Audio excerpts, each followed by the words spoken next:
Welcome to Downstream IRL. As I'm sure you're all aware, popular historians in this country can be a bit of a mixed bag. So on the one hand, you've got those who say, the empire was great, what are you whining about? You didn't even deserve the fucking trains anyway. Yeah. And on the other, you've got many people who can tell fascinating stories about individuals, but don't really want to challenge dominant narratives of cultural superiority or indeed our sense of what's normal and advantageous today. William Dalrymple has, however, cut a very different path, combining travel writing, art history, archaeology, architecture, cultural commentary. His books are both richly researched and also compellingly written. His works on the history of India, the British Empire, and the Islamic world have challenged dominant narratives around civilization, conquest, and cultural exchange. And in addition to his work as a historian, he co-founded the Jaipur Literary Festival, and his podcast with Anita Anand, Empire, has hit 80 million downloads. Those are Ariana Grande numbers, mate. That's insane. We're here to talk primarily about his book, The Golden Road, How Ancient India Transformed the World, which is, I think, a kind of friendly retort to the Silk Roads theory, which says that the land trading route from China through Central Asia and into Europe, that's the central way for thinking about the kinds of exchanges between East and West. Instead, Dalrymple looks at sea trading routes from India westwards into the Red Sea, eastwards into the Mekong Delta, and traces the spread of people, ideas, religion, philosophy, numbers, silk, and even the humble rhubarb. I'm sorry, my husband's going to kill me for doing a Yorkshire accent, but what can I say? William Dalrymple, welcome to Downstream.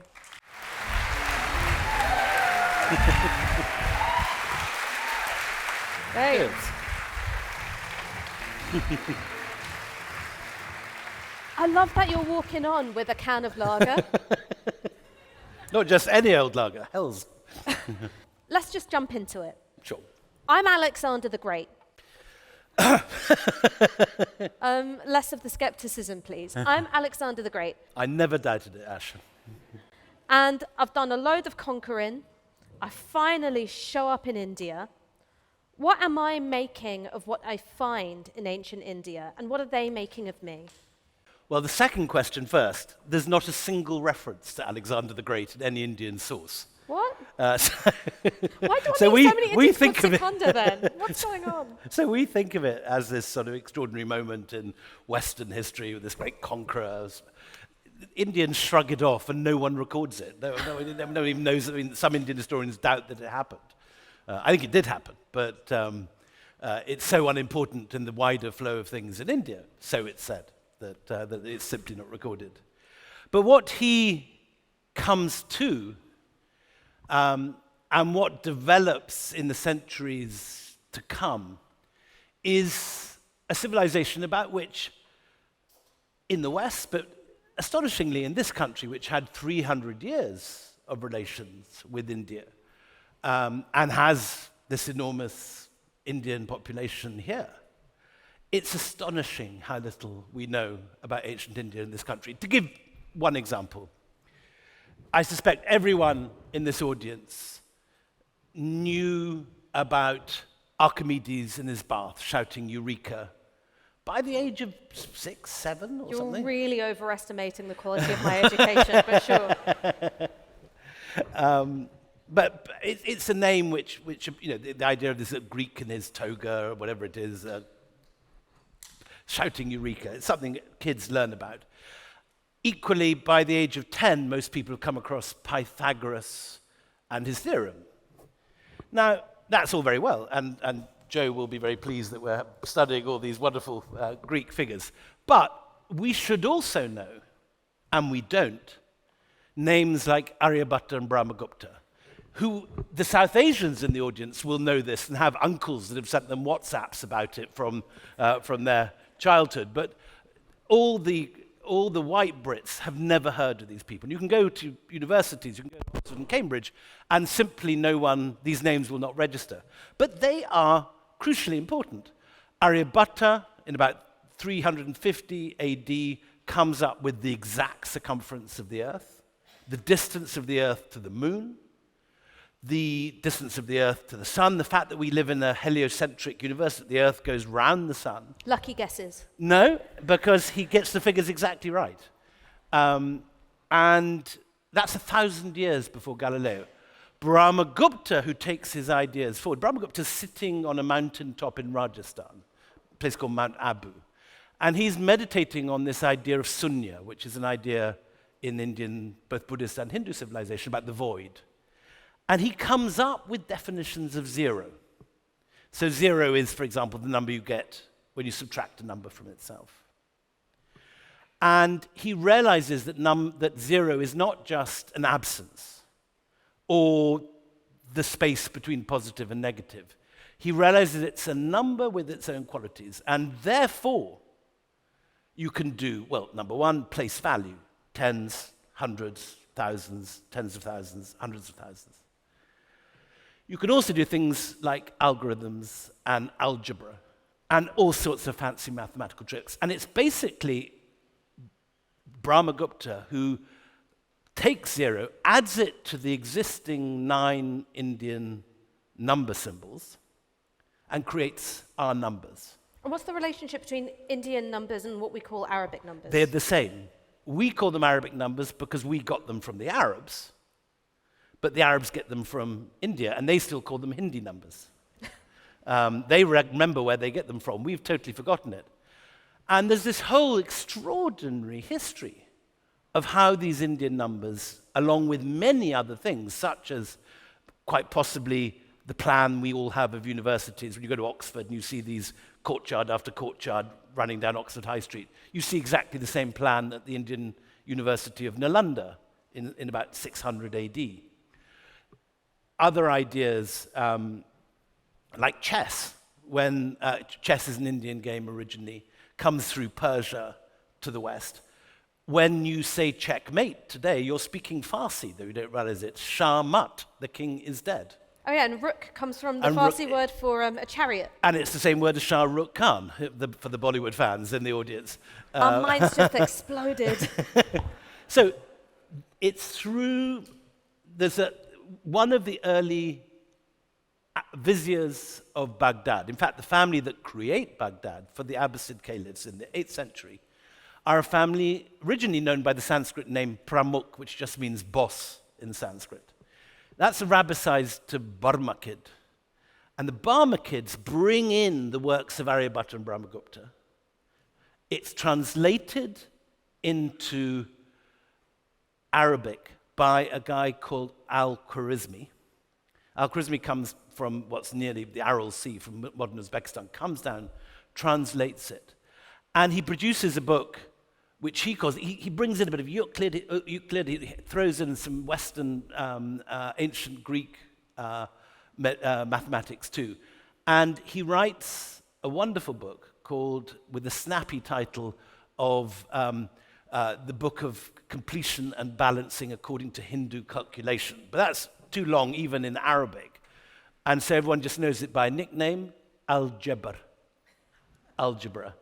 And his own name, Al-Khwarizmi, becomes the basis of our word, algorithm. When you're linking this together, do you feel a little bit like a detective? It's very exciting, because this is stuff which we should know, and which scholars do know, but it simply hasn't made it out into, in the same way that we know about Archimedes and his bath, and all these things that are part of our Western curriculum. There's so much, and this is also the theme of Joe's book, that so much that we consider to be central to Western civilization, which comes, in my book, specifically from India, but in Joe's book, from the wider world. And both of us are very much working on the same. When we first met and compared ideas, we were very much finding the same sort of things and using the same sort of sources. It was very exciting. I mean, let's talk about the sort of physical conditions which enable for this kind of spread of ideas. How central is climate and geography when you're thinking about why these ideas were able to spread in the way that they did? So in the case of India, it's completely central. And India has a great gift, which you certainly don't have in, say, Scotland. In Scotland, winds blow in one direction in the morning and then a different direction in the afternoon and a third direction in the evening. In India, you have improbably very punctual and well-organized wind systems. That is not something I've heard about Indians very often, but let's go. And basically, because you have Tibet above India, which is this vast area, if you see it on the map, it's an incredibly large landmass. And that freezes over in winter, and you have winds, cold winds raking in, and then it thaws in summer, and warm winds blow out, but on a continental scale, on a massive scale. Now, this creates the monsoon winds. And that means that if you're an Indian sailor in the 1000 BC, or 500 BC, or 500 AD, all you've got to do is put up a sail. And once you've learned how to ride these terrifying monsoon winds, just like a surfer learns to surf that big wave in Hawaii and have that incredible surfing experience, as an Indian sailor, once you put up your sail, you get turbo-driven at speed across the ocean. And so it takes only 6 weeks to get from Kerala on the winds through Yemen to Rome and Egypt. And so we've been brought up, certainly my generation been brought up, with this idea of the Silk Road, which you mentioned in your introduction. And I have a lot of fun arguing this with my friend Peter Frankopad. Joe, in fact, has kept us apart at one point for the only time that we nearly had a disagreement in Cheltenham. Thank you, Joe. And the Silk Road, which is now such a dominant idea, and it works at every level. It's a very romantic idea. Everyone loves the idea of, Bactrian camels swinging in saddlebags and coming down the Pamirs and through the sand dunes of Dunhuang. And it works with a Netflix series when Marco Polo, is with those Mongol princesses. It works on the level of geopolitics in that it's the basis for the Belt and Road, which the Chinese have built on top of this idea. In reality, that idea is not an ancient idea. There is not a single ancient mention of the Silk Road. You don't get it. Marco Polo doesn't talk about the Silk Road. And also, Rome doesn't know about China, and China doesn't know about Rome. In fact, this idea is dreamt up in 1877 by a German geographer called Baron von Richthofen, whose grandson was the Red Baron. Some of you may remember those stories of this First World War fighting ace. That was the grandson of this guy. And it only enters the English language in 1936 with a guy called Sven Hedin, who was a Nazi-sympathizing Swedish explorer. And it's only when I'm at college in the 1980s that you get a show in the Metropolitan Museum in New York, which kicks off the whole thing. And from there, it spreads. And at no point, people are thinking, well, boats can carry more stuff than camels, so maybe they were more important. Obviously. You can fit 10 times, 100 times more into a boat, a big junk or a big Arabic dhow, than you can in a few camel saddlebags. And so my book says that certainly for the ancient period, we're not talking about the Middle Ages, there's no question that Marco Polo, after the Mongols smash a hole through Europe and open up this motorway running from the Mediterranean to the South China Sea, that at that point there is a road going east to west which connects China and the West. But in the ancient period, the same sort of period that Joe is writing about, Rome and China don't know each other, but Rome and India are each other's number one trading partners. And is that because of Egypt? Once they get Egypt, once you think back to your literature classes, Antony Cleopatra, she puts the asp to her breast, commits suicide. You would not catch me dying for a man like that. No. I'm sure your lovely husband would not ever want you to apply any sort of asp to your breast. But he's here in the audience, isn't he? William, my mum is here. Your mum is here. We'll keep off asps then. Anyway, but after they commit suicide, Augustus seizes Egypt, and Egypt becomes part of the Roman Empire, giving India a front door to Rome.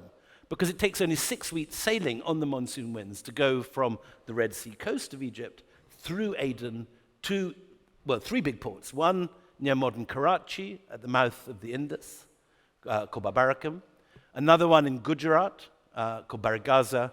But the really big one is Muziris in what's now Kerala. And these are connected so closely to the Roman economy, although, again, this is something scholars know, but is not in popular consciousness at all, that Pliny, a conservative sort of spectator-reading Roman naval commander, complains that because the metropolitan elite are importing all these fancy luxuries from India, by which he means silk, which he regards as sort of Victoria's Secret porno wear. It's too diaphanous. It's too diaphanous, exactly right. You can see everything through it, for your mum's sake. I'm sure she'd never let you go out of that. And then there's pepper, which he regards as a sort of woke spice. Well, the kind of thing the young are putting on their food today. Why can't they just put olive oil or garum? And ivory. And so he says that there is this massive drain of the wealth of the Roman Empire into Indian pockets. And we have these figures now from a manuscript called the Muziris Papyrus, which actually gives figures that there's one, it's an invoice for a container. It happens to have survived in the dry Egyptian desert. And it gives 3 things. It gives prices of all the goods. It gives the goods themselves, which are ivory, pepper, cotton, silk, and odd things for making perfume with, nard and malabathrum. Then it gives the prices, which are enormous, and your Indian ancestors were ripping off our poor Roman ancestors with outrageous prices. Donate the player, hate the game.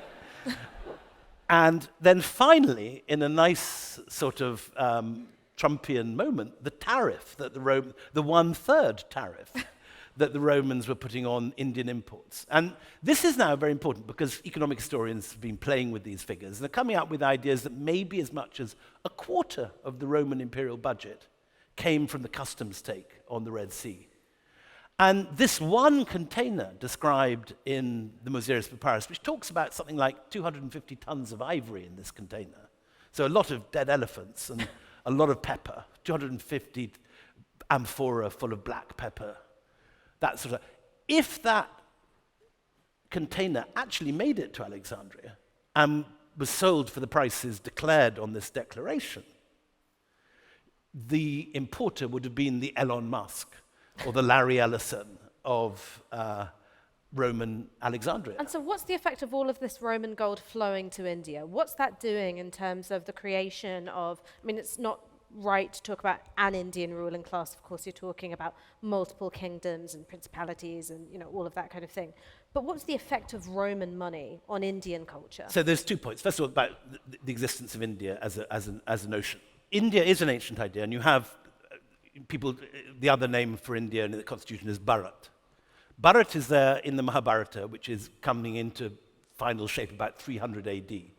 So there's a very clear idea of a geographical and cultural space called India, Bharat, which is defined by the Indus on the west, the Ganges on the east, the ocean to the south, and the Himalayas to the north.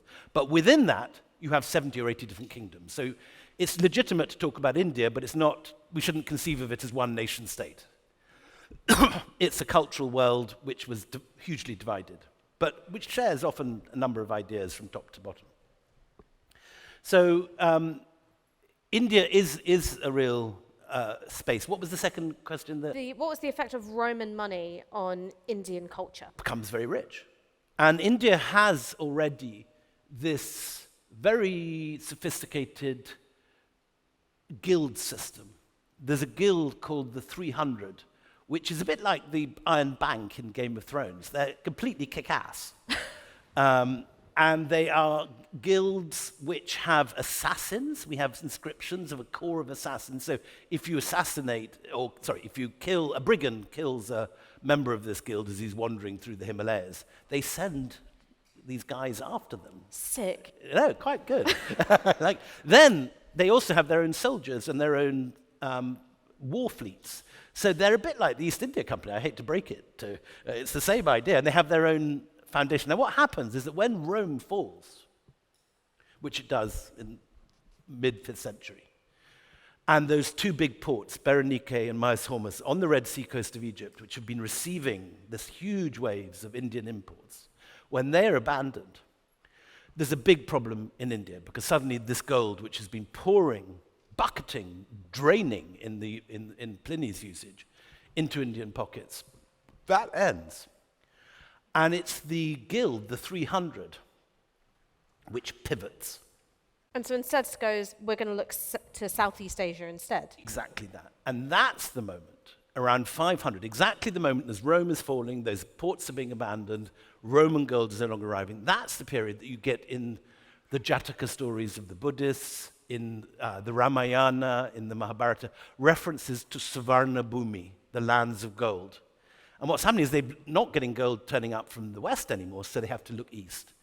And at this period, you begin to see in the archaeological record these estuary ports in Southeast Asia, where at the edge of the Mekong, at the edge of all the different rivers, where they're selling the forest products from the interior. People are bringing in boats and things down to the estuary, and there you get Indian merchants arriving, initially seasonally, then setting up houses and staying. And the first temples. I went this autumn to the Bujang Peninsula in Malaysia.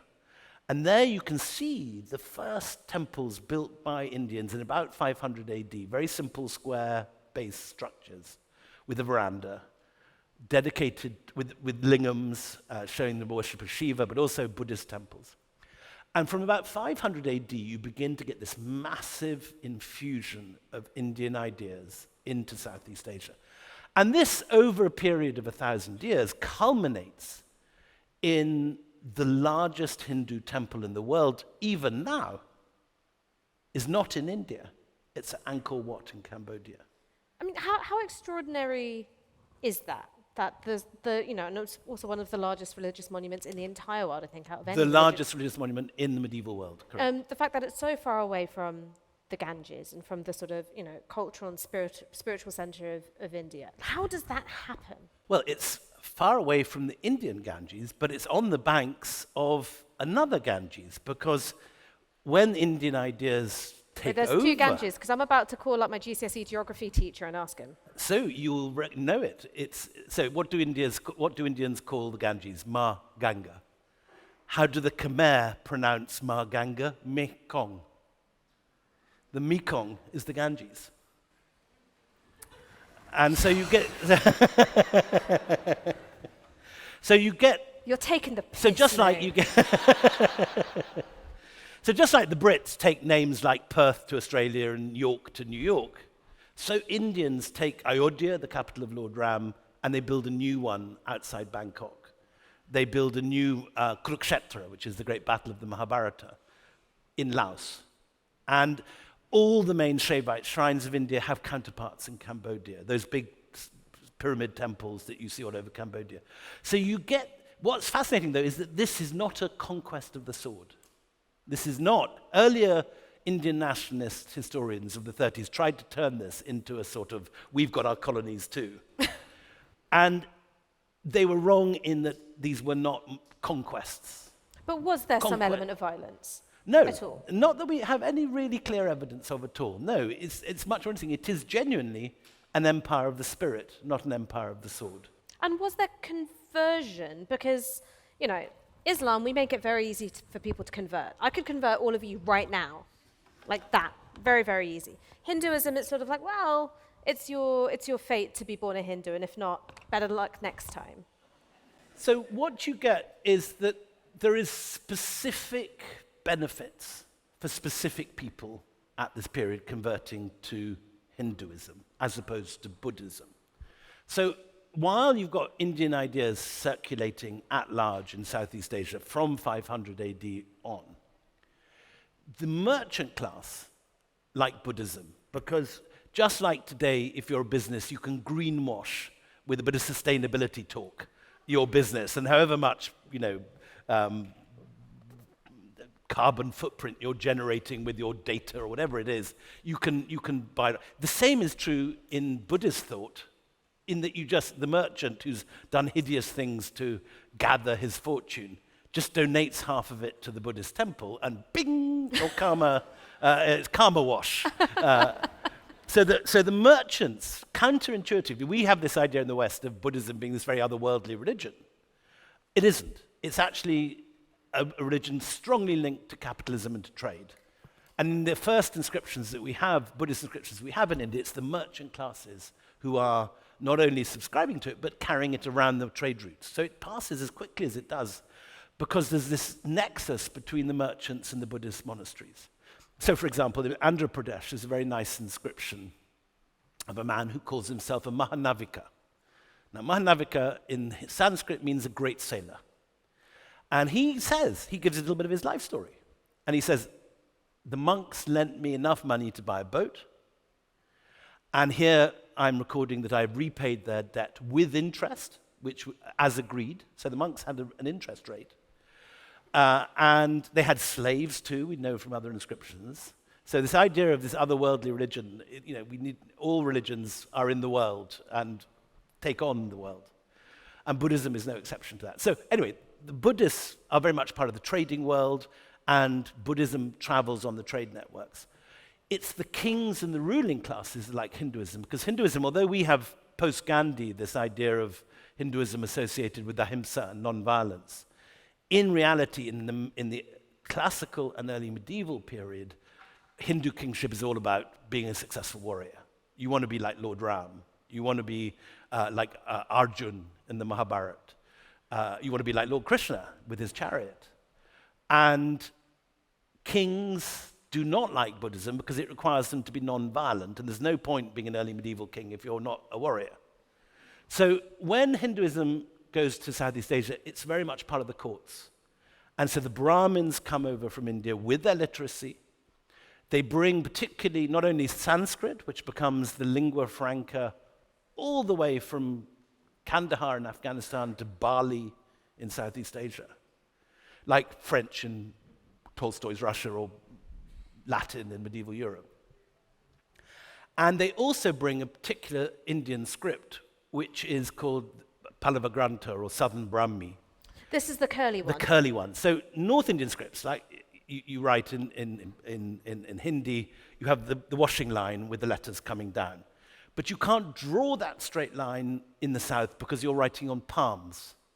Why can't you do straight line on palms? So if you do the straight line on the palm leaf, it cuts the palm. So you have to do the curvilinear round letters, which is what Tamil and Malayalam and is this why you have curly scripts in Southeast Asia? So it's the same script.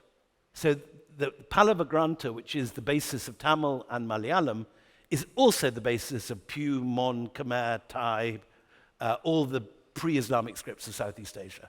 And if you are Tamil, you can have a pretty good guess at Thai words when you go on holiday and arrive at where? Savanabhumi Airport for your Christmas holidays, the land of gold. Oh my God. I mean, we talked about this last time we met, and I don't know if people in the audience are familiar with Goodness Gracious Me. There was a particular Goodness Gracious Me sketch where you've got Sanjeev Bhaskar, who is, somebody's dad, and his son is trying to be like, look, Dad, look at the Mona Lisa, look at Shakespeare, and he is like, Shakespeare, Indian.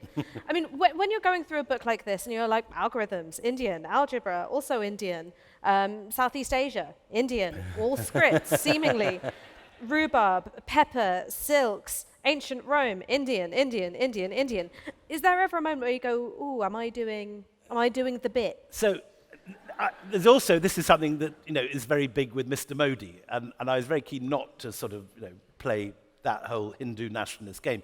But it is true that a lot of it can. And even one of the jokes that Sanjeev Bhaskar makes in one of those sketches is Leonardo da Vinci, Indian. Now, in reality, this will take a couple of minutes. Give me time for this one. You're pissing me off, fam. So we got as far as Brahmagupta and Aryabhata's ideas getting to Mesopotamia, to the Barmakids. It spreads throughout the whole of the Islamic world. And Al-Khwarizmi's book of maths, the Al-Jabr, becomes the basic textbook right into Islamic Spain. So while everyone in the Islamic world is using Indian numbers, in Italy still, and Northern Europe, they're still using the old Latin numbers. And try even in the audience tonight giving your number to your next door neighbor in Latin numbers. It takes you half an hour, XV, MC, XV, CC, XVM. Is that why he never texted me back? I know. And so just very quickly, as late as the 12th century, everyone in the Islamic world, even in Spain, is using these numbers, but no one in Western Europe is. And then Pisa founds a colony in Algeria, a little small trading colony, and a single guy goes over and he brings his kids. And the boy learns the Arabic numbers, which are the Hindi numbers, in Algeria. And then he goes back to Italy, and he finds his friends still trying to do long division with MCM XV divided by CCM CC XX112. And he realizes this isn't the best way to do it. So he writes a book called the Liber Abaci, the Book of Numbers, and that guy is Fibonacci. So Fibonacci, and it's not finished yet, it gets better. We're getting back to Fibonacci, Indian. So we're heading towards Leonardo. So it's a good moment for Scotland, actually. I've got to bring Scotland in here too. So Fibonacci is he is the boy wonder. Everyone's heard about this extraordinary book. And the single most brilliant king in medieval Europe, called Frederick II, Stupor Mundi, the wonder of the world, comes up from Palermo to Pisa to meet him. It's like, imagine Trump going to Pittsburgh to meet the guy that's won Countdown or something. And he realizes, they have a kind of open-air competition, and Fibonacci wipes the floor. So he takes him back to Puglia and introduces him to his head of his astronomy department, who is a Scotsman called Michael Scott from Melrose. And Michael Scott from Melrose reads the Liber Abaci, realizes it's a work of genius, but being a pragmatic Scot, says, look, pal, it's just a wee bit theoretical for me. And he says, you've got to be a bit more, practical. So we've got to have interest rates, money conversion, double counting, which is an Arab-Indian invention, and interest rates. And so Fibonacci rewrites the Liber Abaci and produces a second edition dedicated to Michael Scott from Melrose, which has all these things. And that becomes the basis for the Italian banking revolution, the Medici. But it also becomes the basis for Renaissance art. And Piero della Francesca, the great Renaissance painter, reads this extraordinary book. And we think of Piero as being this great Renaissance artist. In his own time, he was thought of as a mathematician. And Piero writes 3 treatises, one of which is all about perspective and the basis for the whole Renaissance revolution of perspective. But he also writes 2 others. And when he dies, these are taken by his friend Fra Luca Pacioli up to Milan, where he shares it with his flatmate, who's painting a picture of the Last Supper. Leonardo da Vinci, Indian.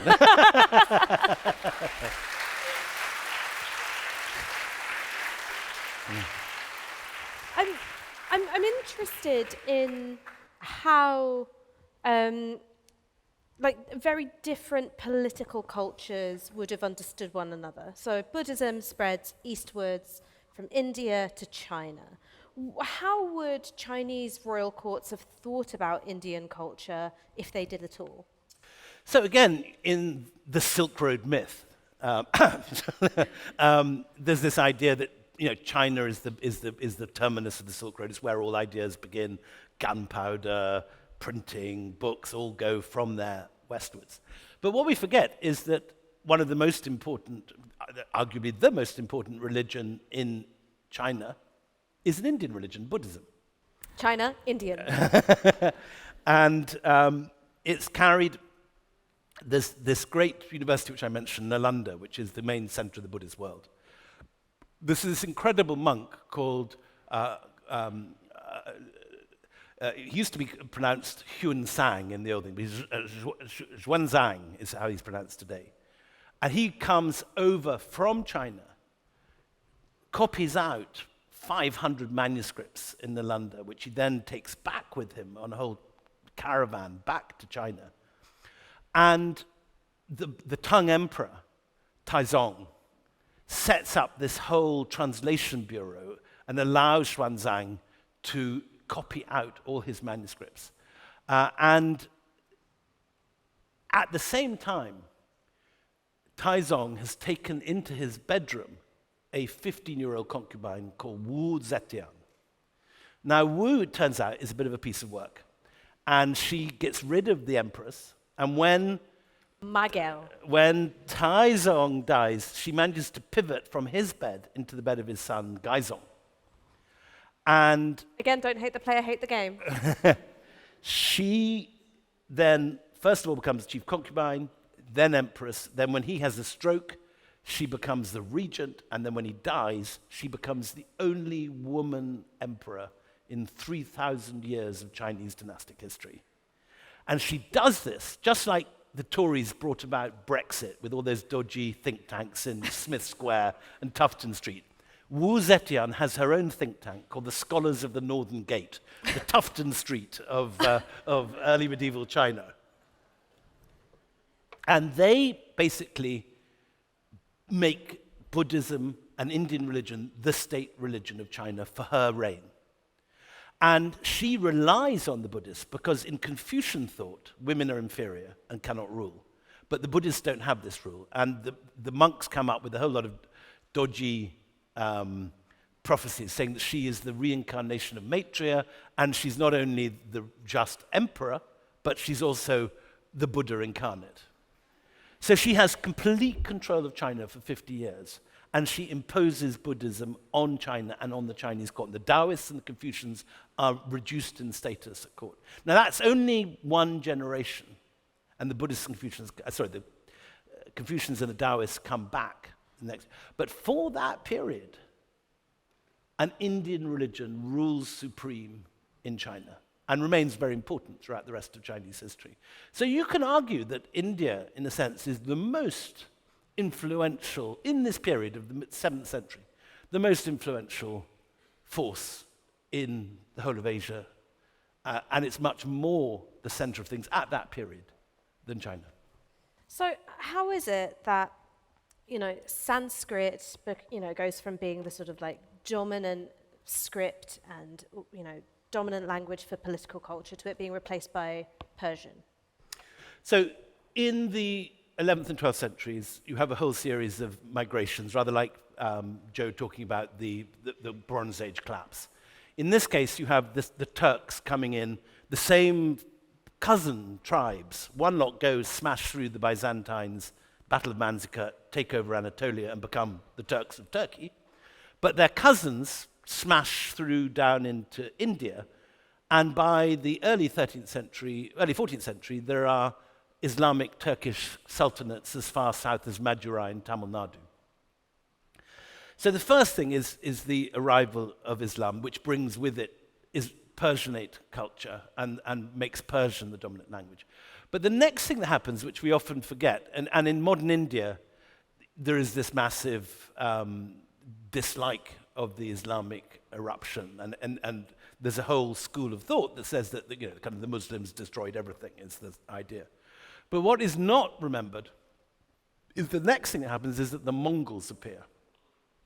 And that's an important part of the story too, because the Mongols not only smash up all those empires in Afghanistan and Merv, Samarkand, Tashkent, all those sort of places, they cause waves of Persian-speaking refugees down into India, bringing Persian with them.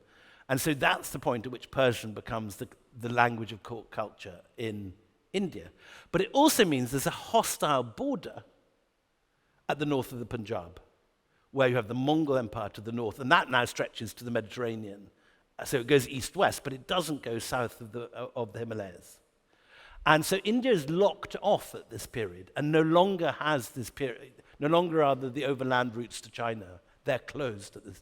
So it's a double thing. India loses the geography, but it becomes very much a junior part of the Persianate world. And if you like, you can look at it from a variety of ways. The BJP looks on this as a loss and destruction and thinks this is the end of Indic civilization. But you can have another view that the richness of India is that it is like a cake with three layers. You have at the bottom the Sanskrit layer, in the middle you have the Persianate layer, and with that the Taj Mahal, Mughal miniatures, that whole world. And then on the top layer you have English language, the Indian love of Shakespeare. Today the Booker long list came out, half the authors were Indian. Because they're writing some of the greatest works in English and have been since the time of Tagore.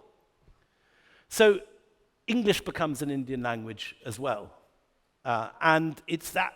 So you can look at it two ways. You can look at it as 1,000 years of slavery, as Modi looks at it, or you can look at it, as I tend to do, as making India the richest and most sophisticated and complicated and culturally rich and mixed and diverse and pluralistic culture on Earth, with these different complicated layers, all giving different things. Do you see any kind of emergence of, a third hybrid culture from those Persian influences and, the older, quote-unquote, Indian ones that it's layering on? Of course. Indo-Islamic culture is hugely plural and mixed and cosmopolitan. So Urdu and Hindi are very much the same, Hindustani, the old word for the vernacular of northern India.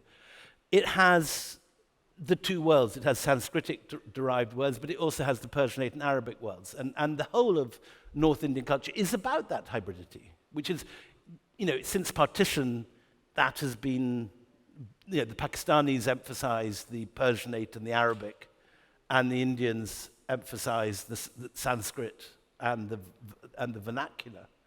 But it's a hugely mixed culture for most of the Middle Ages and the early modern period. And that's its richness, to my view. How much does your work piss off BJP diehards? Well, different books piss them off different amounts. The ones that have the Mughals piss them off a fair bit. But they quite like this book. And there's a kind of division in the Indian right that sees this book either as a very sort of clever British attempt to muddle everybody, and there's a conspiracy somewhere around it. The old fox of Europe again. But no, it's done very well in India, this book. It's been #1 for 6 months. Are there some people who think that you've undersold Indian achievements? Because I know that there is a vein of Hindu nationalists who think that there was an ancient India atomic bomb. So I think the reason this book has done well, there was some laughter in the audience at that point, there's this whole world of WhatsApp uncles that put out ideas that India invented the internet, that the rishis had, databases and nuclear weapons in the Mahabharata. And I think that's why no serious Indian scholar has ever actually written this book, because they've all got mad uncles and think this is, a slightly embarrassing line of inquiry. And why I think this book has been a success in India is that it, in a sense, it very soberly gives, without any nuclear weapons or internet theories, what really can be shown to be the contribution of India to the world. And because this is very contested, a quarter of the book is footnotes. It's all very rigorously sourced. Because I knew that this is controversial territory and that you had to go into battle fully armed, so to speak. Thinking a bit more about your work on the Mughals, what kind of political pressure are Indian historians coming under in terms of doing this kind of work? There's a lot, and anyone that knows the scene in India, the Mughals have just been removed from many of the school textbooks. In the 40 years I've been living in Delhi, the Mughal part of the National Museum has been shrinking and shrinking and shrinking until virtually nothing is left of the Mughals at all on display. And they've just given a lot of the Mughal stuff to a new museum put up by the Aga Khan Trust outside Humayun's tomb. So actually they're now on display very nicely, rather more nicely than the National Museum. So, yes, the Mughals are the idea is that Nehru bigged up the Mughals, and now everyone wants to know more about what the Hindus did. And there's very interesting tracks of Indian history, which is true, were not taught before. Also, I think there's a very real feeling that all the history that was taught was Delhi history, and that the history, for example, of the Cholas, who are these extraordinary kings who rule in South India, is not part of the textbooks, and that's now coming back. So it isn't all bad, but there's no question that the Mughals are out of political fashion, that they're being removed from history, and that there's very little money if you're a Mughal historian to do your research, and there is some feeling of discrimination, yeah. I'm kind of jumping forward in history, but I recently read your book, The Anarchy, and loved it, and so I do want to talk a little bit about the themes you explore there. Edmund Burke famously called the East India Company a state in disguise of a merchant.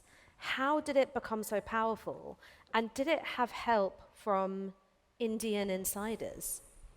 So, The Anarchy is a book about the East India Company, and for those that don't know this history, the East India Company was founded not far from here, in the same year that William Shakespeare's writing Hamlet and Julius Caesar. Same year, 1599, there's a meeting at Moorgate Fields, a short trip away on the tube, and the East India Company is founded. And it's a commercial operation, it's a corporation, it's not the state. And so we've all been brought up, both in India and here, to think of the British invading India, and Clive of India fights the Battle of Plassey, and India becomes part of the British Empire. That's only half true, because what actually happens is it's a corporation, a for-profit business, which takes over India, which in a sense is far more sinister, because at the end of the day, the East India Company is all about its share price. So from this point on, from the Battle of Plassey in 1757, India is ruled by a corporation that has a share price, has annual general meetings, and is giving dividends to its investors. And like any business, that is ultimately the most important thing. So it's slightly like Avatar, that movie where the mining company takes over the planet and tries to extract all the minerals for profit. The East India Company does this in reality because it's there, it's a corporation, it exists to enrich its shareholders. And its shareholders consist not just of the toffs and the elite in Whitehall and Charing Cross. What's fascinating is that from the beginning, the model of the East India Company share business was that it appealed to ordinary Brits. So if you look at we have the founding subscription sitting in the British Library, again, not far from here. And you can see that at the top is, the Lord Mayor of London, he gives £2,000. But on page 11, there's, John Smith, vintner, so-and-so, the leather worker. So it's a little bit like when Thatcher was privatising everything that moved, like Tell Sid. Exactly. Everyone has a share. So ordinary people are invested in, and they make a fortune, just like with Thatcher, with British Telecom privatisation. People that bought £20 worth of BT shares could sell it a few years later for 2,000 quid. The same happens with the East India Company. They go off to Kerala. They go off to Kerala. They go initially to Southeast Asia, to the island of Run. They bring back spices, and they sell it for something like 1,000% profit. So the vintner who put in 2 shillings can now buy himself a new wine shop. And from that point until 1858, when the East India Company provokes the largest anti-colonial revolt in history, which in this country we call the Indian Mutiny still, but in India is known as the First War of Independence. For 250 years, it's a corporation that is exploiting, looting, and asset stripping India. And India moves from a country which, under the Mughals, had produced 40% of the world's GDP, to a country that when we give it back, or India takes it back in 1947, has only 7% of the world's GDP. And the story of the last 80 years has been India re-establishing itself back to the old equilibrium of the time when Pliny regarded it as this great threat, of the time when these extraordinary merchant guilds were colonizing and searching for gold in Southeast Asia, to the moment now. So today, India is just 2 years ago crossed Britain with its GDP. By the end of this decade, it will leapfrog Germany and Japan and be the third largest economy again in the world. And the only question which remains to be settled is whether by the end of this century, India is going to be 1, 2, or 3, and whether America, which at the moment seems to be, under Trump, sort of self-destructing all its extraordinary soft power around the world, destroying Voice of America, destroying all the things that make America actually influential in the world. So who's to say where India will be by the end of the century? Will it be, it quite possibly will be number 2. And I'd have put my money on China 10 years ago to be number 1, but who knows? It's all up for grabs. Before we move to questions from the audience, I've got one last question for you.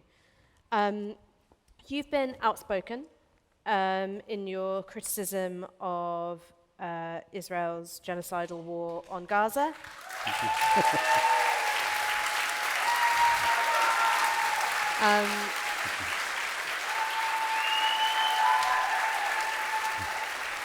you.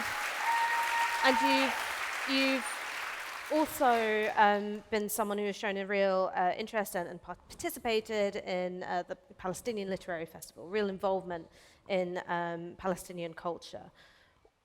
I know that this is a massive question. We're slightly short for time before we go to the audience Q&A. What do you think that we in this country primarily get wrong when we're thinking about Palestinian history? Well, how long have you got? Not long. Well, first of all, I think that it's significant and important that no one in this country is taught anything about Palestine. You will never, in any British curriculum, be told that when the Balfour Declaration was made in 1917, Palestinian Muslims and Christians made 95% of the population of that land. And that when we left in 1948, only 30 years later, 75% of the indigenous Palestinians were turned into refugees, many of them on the sand dunes of Gaza, where they are being annihilated in this genocidal starvation and war and act of subjugation going on at the moment.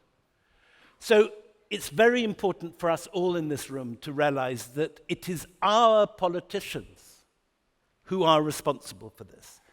Outside Downing Street, the building to the left is the old Colonial Office. That was where all this was planned. The Balfour Declaration took place inside Downing Street.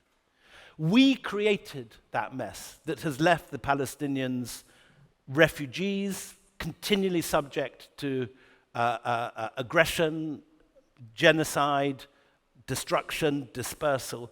And for Starmer today to have the outrageous idea that Palestinian statehood is something that can be gifted or endorsed in return for something other than the inalienable right of the Palestinian people is completely shocking.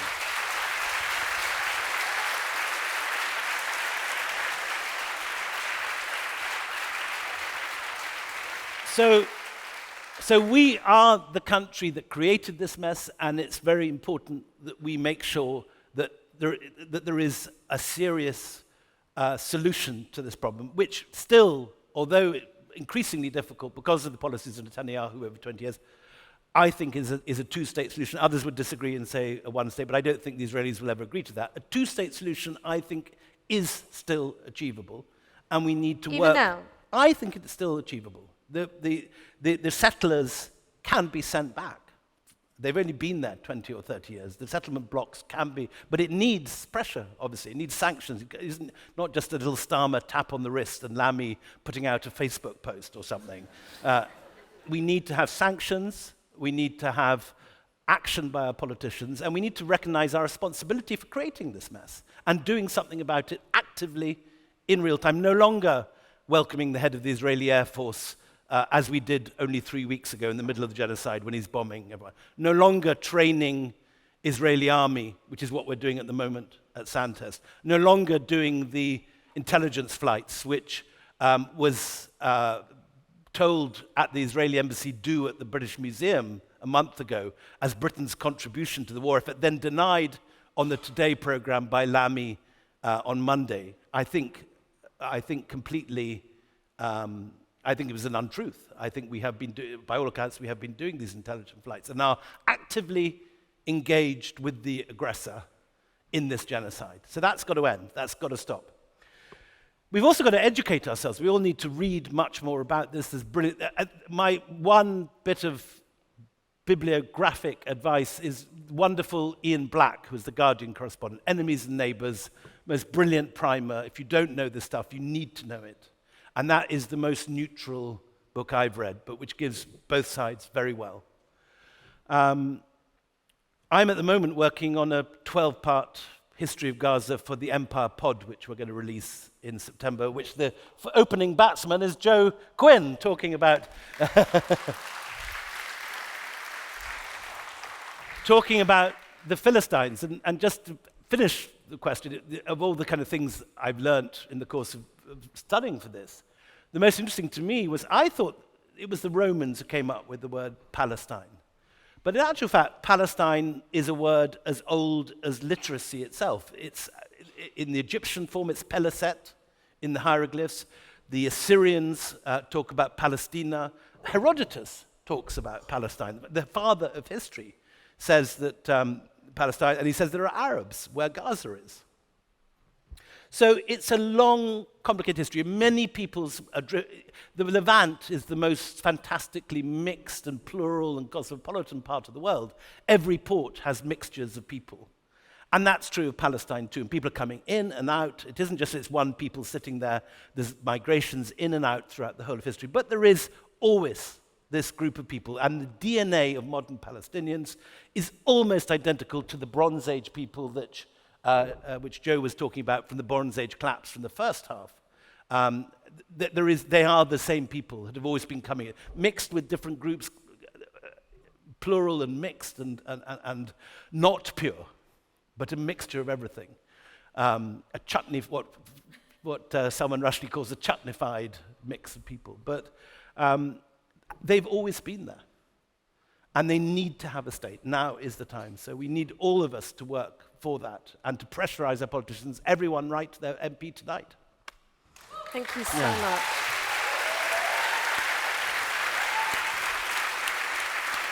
Right. We've got some time for Q&As. If we can see some hands going up, some hands going up. Hi, I was very curious about your last comment where you said that a two-state solution would be your preference. I'm wondering why, one, and then the second, how that has been shown in history to be something that's successful. Sure. How is that successful? No, a very good and a completely fair question. And my only reason for thinking that the two-state solution is preferable is that it's one which the Israelis in the past have agreed to. I understand that there is absolutely no take-up for a one-state solution in Israel at all. So it's very improbable that it would ever happen. I mean, at the moment, a two-state solution is also very improbable, and both peoples are hugely polarized, and there's massive hatreds in both directions. But as we saw in Northern Ireland, peoples who have learned to hate each other can come together. And for all the flaws of the peace process in Northern Ireland, there is now a mixed world without violence, largely. And I think the only even remotely probable version of a peace process which could possibly be made to work would be the two-state solution. I agree that the ideal is a world where everyone is equal and religious divisions make no difference. And you're also right that where we have had effectively partitions such as Cyprus or Northern Ireland or India, have often resulted in long ages of conflict. Obviously, earlier this summer, Pakistan and India came close to war, a nuclear war even, again. So it's not an ideal solution, but it is one that is vaguely hopeable for. While I just don't think that a one-state solution, I understand, would get any takers at all in Israel. All right, who else am I going to take? All right, we'll start with that, and then I'll pick. I feel very under pressure. I would love to ask a very practical question. Are there any actual plans or timeline for the kind of information that you're giving here to be included on the curricula in British schools? Come on, when's your meeting with the Department for Education? So I haven't received an invitation to the Department of Education, and the last person who overhauled the curriculum was, I'm afraid, Michael Gove, who's not someone who I think subscribes to the Empire podcast, it's fair to say, or reads my books. So no, I think at the moment this is not part of the curriculum. However, the fact that the history curriculum allows different exam boards to set different papers means that there is room for adventurous teachers to begin teaching this stuff, despite the fact that it's not on the core curriculum anywhere. And I have often had emails from teachers who teach this stuff objecting to when earlier I used to say that none of this stuff is ever taught. That needs to be rewritten as none of this stuff is in the core curriculum, but it can and often does get taught where imaginative teachers, often in London multicultural schools, do make a point of taking papers and teaching this stuff anyway, despite the core curriculum. And that, these are things that we can pressurize again our MPs to take on. I agree. This is something that absolutely should.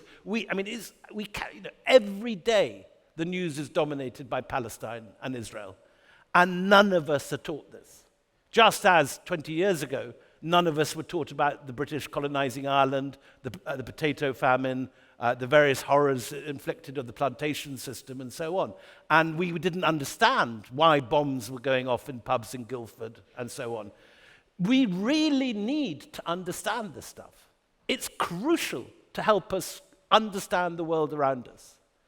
And it needs to be on our curriculum, and we all need to militate and agitate to make sure that it does get more centrally on the curriculum than it is now. All right, we've got my friend in a yellow T-shirt. I can't see what color that is from here. I think it's beige. How can places like the Middle East and Southeast Asia and Asia in general rid ourselves of the imperial legacy on education? So obviously, that's now a question for individual countries, and it's not for the metropole to dictate anymore, which is a good thing. But you're right. I think what has happened is that the old, very Anglo-centric curriculums whereby people living in the Middle East or in India used to learn about Henry VIII's wives is no longer so much the case. But often it's replaced with another form of nationalism. And you get competing nationalisms giving their stamp to curriculums in different countries. The thing which I think you very sweetly mentioned the 80 million downloads to the Empire podcast. I think the reason people listen to this in every country of the world is that none of this stuff appears on any curriculum. It's not just that it's not in our curriculum. Michael Gove hasn't put it into ours, but you can't hear about partition in a way that in India, nothing will allow you to understand Jinnah that you learn at school. He's a hate figure who's turned into a caricature. Ditto, no one in Pakistan will really understand Gandhi if they use their own textbooks. And in a sense, one of the nice things that's happened with the whole diffusion of podcast history is that people do get a chance to hear other versions of history that they haven't been taught at school, and which is why there is such an incredible appetite for, and why presumably you're all here tonight. Because this is not taught, not just here, but anywhere. Thank you, William Dalrymple. Thank you, Ash, thank you.